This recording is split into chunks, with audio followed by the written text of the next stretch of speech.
कर्पूरगौरं करुणावतारं संसारसारं भुजगेन्द्रहारं सदा वसन्तं हृदयारविन्दे भवं भवानी सतं नमामि। त्वमेव माता च पिता त्वमेव बन्धु च सखा त्वमेव विद्या द्रविणं त्वमेव सर्वं मम देव। ओम नमः शिवाय। प्रिय भक्तों, आज मैं आपको श्री शिव पुराण का 10वां अध्याय सुनाने जा रही हूँ। ब्रह्मा जी बोले, हे नारद, देवी स्वरूपा अपनी पुत्री का ऐसा रूप देखकर माता करवध होकर उसकी स्तुति करने लगी और कहने लगी, मैं जानती हूँ कि तुम आदि शक्ति तथा सृष्टि की माता हो। तुमने हमारे ऊपर कृपा करके हमारे घर में अवतार लिया है, अतः तुम हम पर अनुग्रह करो और मेरे मन में अपने स्वरूप को स्थिर करो। इस समय तुम मुझे अपना स्वरूप बाल रूप में ही दिखाओ। मैंने तुम्हें पहचान लिया है। मैं जानती हूँ कि तुमने अपनी प्रतिज्ञा का पालन किया है। वैसे मैं तुमको क्या पहचान सकती हूँ, क्योंकि अंत में वेद भी तुम्हारी स्तुति करके हार मानकर चुप हो जाते हैं। उसी समय दक्ष प्रजापति ने आकर बड़े प्रेम से स्तुति की और कहा, तुमने अपने वचन का पालन कर मेरे घर में अवतार लिया है। मैं तथा मेरे भाई वेद सब जीवन मुक्त हो गए हैं। तुम्हारी महिमा अपरंपार है। तुम केवल पूजा और तप के बस में हो। जैसा कि राजा सुर्थ का तप साक्षी है, वह अपने तप से ही परम पद प्राप्त कर सका था।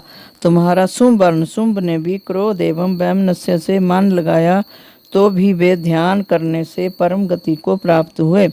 इसी प्रकार दक्ष ने महामाया की अंत्यत स्तुति करके अंत में यह प्रार्थना की कि अपना यह मनमोहक रूप हमारे हृदय में बसाकर अब जो रूप समय के योग्य हो उसे आप धारण कीजिए, जिससे प्रसन्नता प्रकट हो।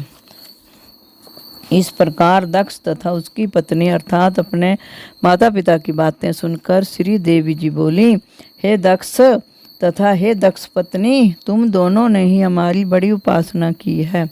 हमने भी वरदान के अनुसार तुम्हारे घर अवतार लिया है। अब तुमको यही उचित है कि तुम जिस प्रकार मुझे शक्ति समते हो उसी प्रकार का विश्वास रखते हुए कभी गर्व न करना। देवी जी इतना कहकर कन्या का रूप धारण कर संसार की रीति के अनुसार रोने लगी। तब यह रोदन सुनकर कुल की असंख्य नारियां समस्त बांदियां एकत्र हो गईं।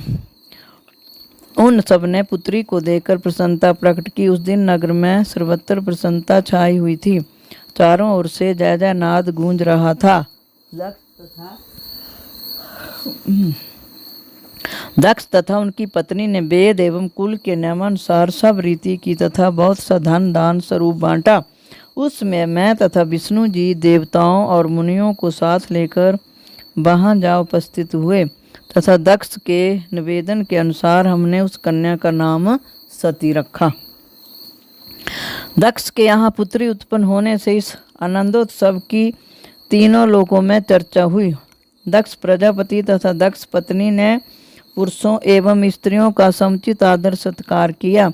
इसके पश्चात सब लोग अपने अपने घर को चले गए। दक्ष अपनी पत्नी सहित सती के